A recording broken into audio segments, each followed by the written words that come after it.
Islam sebagai muslim yang dituntut untuk afala ta'qilun, menggunakan pikirannya, mesti mengimani hal tersebut.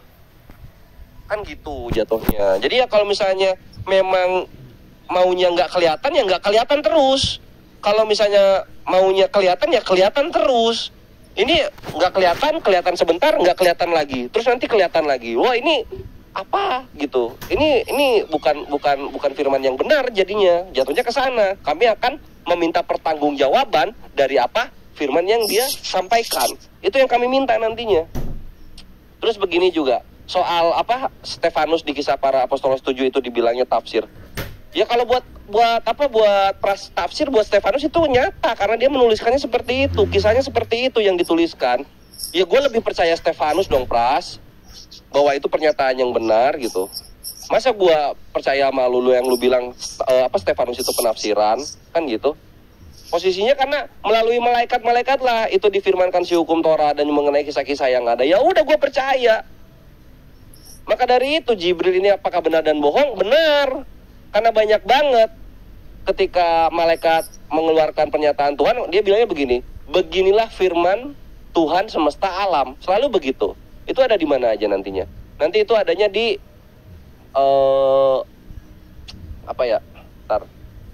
ada di Zakaria 1 nomor 14 sampai 15, Zakaria 3 nomor 6 sampai 7, Hakim 2 nomor 1, 2 Raja 1 nomor 3. Selalu begitu.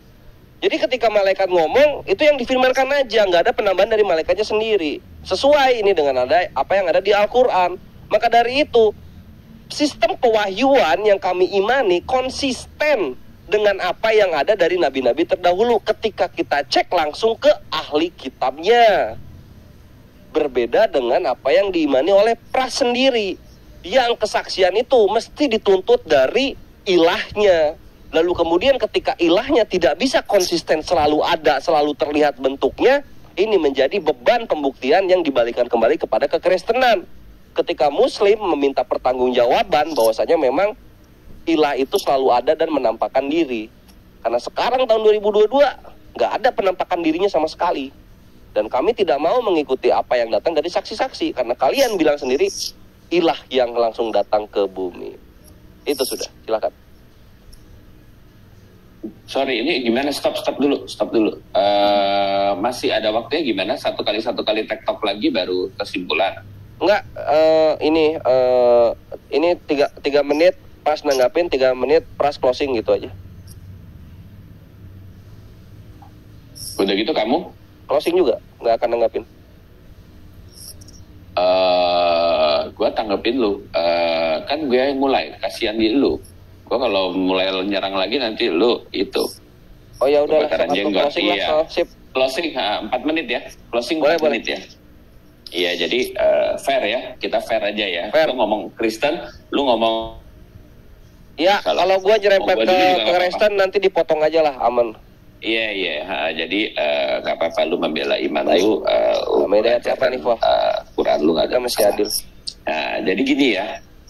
Kita lihat. Tadi saya akan ulangi lagi ya, bahwa Alkitab jelas Allah yang tidak kelihatan, yang transenden, yang luar biasa itu, yang tidak bisa dilihat, itu adalah Allah yang menyatakan diri kepada Nabi.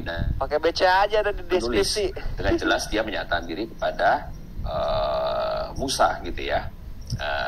Jelas dia berkata, akulah Allah Abraham, Allah Ishak dan Yakub. Dan perkataan kepada Musa jelas berhadapan wajah, kepada Manoah, kepada siapa namanya Gideon, kepada Yesaya, jelas ya ada Allah yang kelihatan gitu ya. Allah yang kelihatan ini bukan kealahannya yang kelihatan, tetapi kita mengatakan itu adalah makhluk Yahweh. Ini Allah, itulah anak Allah gitu ya. Nah, anak Allah, malak Yahweh, kenapa disebut malak Yahweh? Itu utusan gitu ya. Memang Allah yang menyatakan diri itu adalah Allah yang berteofani, itu adalah utusan gitu. Jadi pada waktu di dalam perjanjian baru dikatakan utusan sesuai dengan konsep mereka, nggak ada masalah. Tetapi begitu kita lihat ke perjanjian lamanya, utusan itu adalah Allah itu sendiri. Dan Allah itu sendirilah yang datang berinkarnasi menjadi manusia untuk melakukan pekerjaan. Setelah kematian kebangkitan, dia memberikan rohnya, diam di dalam orang percaya. Orang percaya hari ini bisa. Dan yang percaya itu menerima meterai Roh Kudus, dan itu harus menjadi pengalaman bagi orang Kristen. Paulus dengan jelas mengatakan, jikalau seorang tidak memiliki Roh Kristus, dia bukan milik Kristus. Ujilah dirimu apakah Kristus tinggal di dalam kamu. Yohanes juga mengatakan sama, demikianlah kita ketahui Allah ada di dalam kita, yaitu Roh yang dikaruniakan kepada kita. Sama dengan Paulus berkata bahwa kita adalah bait Roh Kudus. Jadi semua Rasul menyatakan hal yang sama gitu ya. Yang menjadi harus konsisten dan harus itu adalah apa yang dinyatakan. Itu kita melihatnya semua perjalanan wahyu itu adalah sesuai dengan pengalaman kita, kehidupan manusia, dan apa yang terjadi di dalam diri kita gitu ya. Mengenai apa rencana Allah terhadap diri manusia, kenapa Tuhan menciptakan manusia, kenapa ini dan kenapa itu. Nah, itulah yang konsisten gitu. Di dalam mewahyukan semuanya itu, maka Allah yang tidak kelihatan juga adalah Allah yang menyatakan diri, dan adalah Allah yang berinteraksi langsung ya, perwujudan Allah di dalam rupa yang bisa dilihat, mengenakan kemanusiaan ataupun berteofani. Itulah anak Allah ya. Anak Allah siapa? Dia adalah gambar dari Allah yang tidak kelihatan gitu ya. Kealahan itu sendiri tidak kelihatan. Bapa berada pada sisi propernya Allah ya. Allah yang tidak bisa dilihat gitu ya. Diri Allah yang tak terbatas gitu ya. Dan Roh itu siapa? Roh itu juga adalah Allah dalam interaksinya dan hubungannya dengan ciptaan gitu. Jadi kita lihat semuanya itu di dalam Alkitab tuh nyata, dan apa yang dinyatakan di dalam wahyunya itu menjadi pengalaman dan sesuai dengan apa yang kehidupan kita, seperti mengatakan kita adalah orang dosa, upah dosa adalah maut, percaya Yesus mendapatkan keselamatan, percaya Yesus mendapatkan hidup yang kekal, Roh itu memimpin kita, dan memimpin kita untuk mengalami perubahan, mengalami buah Roh, dan ada pengharapan yang akan datang. Itu bisa dialami di dalam kehidupan kita gitu. Tuhan memimpin kita, menyertai kita, semuanya itu ada. Tuhan demikian semuanya perlu pengenalan akan diri, pengenalan akan Tuhan, semuanya itu nyata. Terima kasih.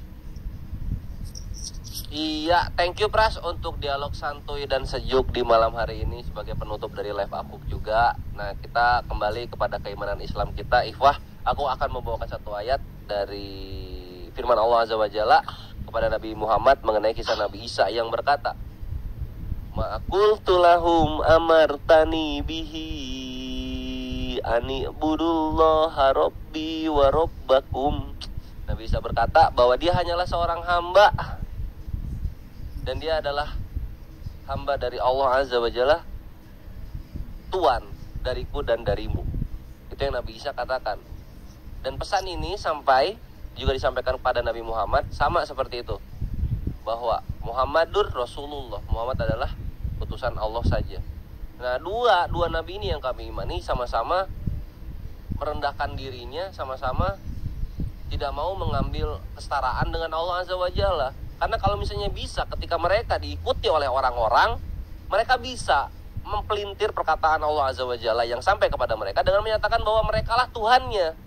Bisa itu sebenarnya dengan mujizat-mujizat yang sudah diberikan gitu. Nabi Isa yang berbicara ketika masih kecil, Nabi Isa yang menghidupkan burung dari tanah liat, Nabi Muhammad yang membuat gempa di suatu gunung berhenti, lalu menyatakan bahwa nubuat ke depan nanti akan ada 2 syuhada, yaitu orang-orang yang berjalan di pinggir dia. Nabi Muhammad yang mengeluarkan air dari tangannya untuk mencukupi para pasukan yang akan kehausan minum. Nabi Muhammad yang memberikan segepok gandum dan cukup untuk 700 orang. Mujizat-mujizat ini bisa mereka klaim dan menjadikan mereka Tuhan, tapi kan mereka tidak begitu.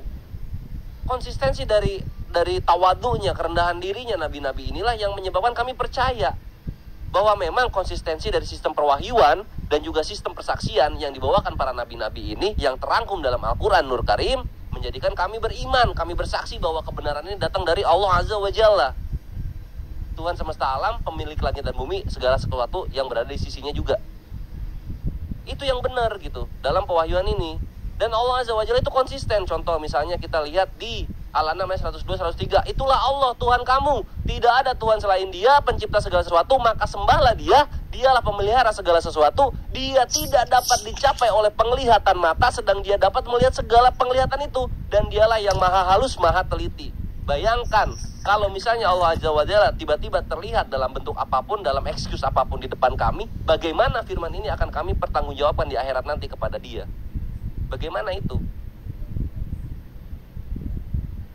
Inilah kenapa konsistensi firman yang ada di dalamnya, firman-firmannya yang terjadi dalam kehidupan nyata. Contoh Fir'aun ini diawetkan, lalu nanti diketemukan begitu.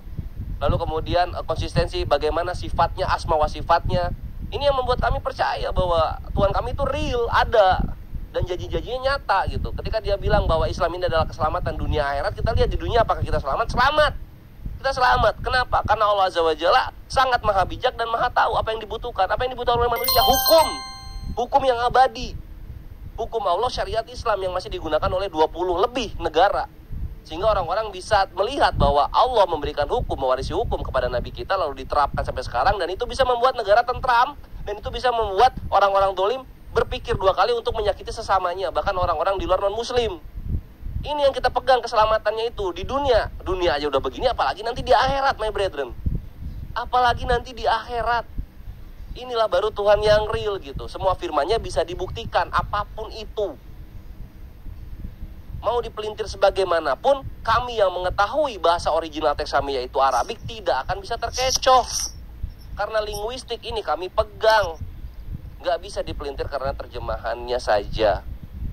Itulah firman Allah Azza wa Jalla yang maha benar. Karena Allah Azza wa Jalla adalah Tuhan yang maha benar. Sekian dari Muslim.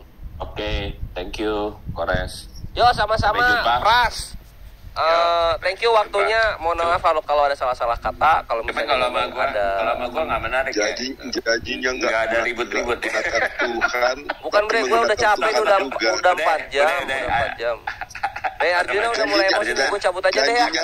Janjinya nggak menggunakan Tuhan, tapi tetap menggunakan Tuhan. Oh iya, soal itu. Nanti gue masih belajar bre.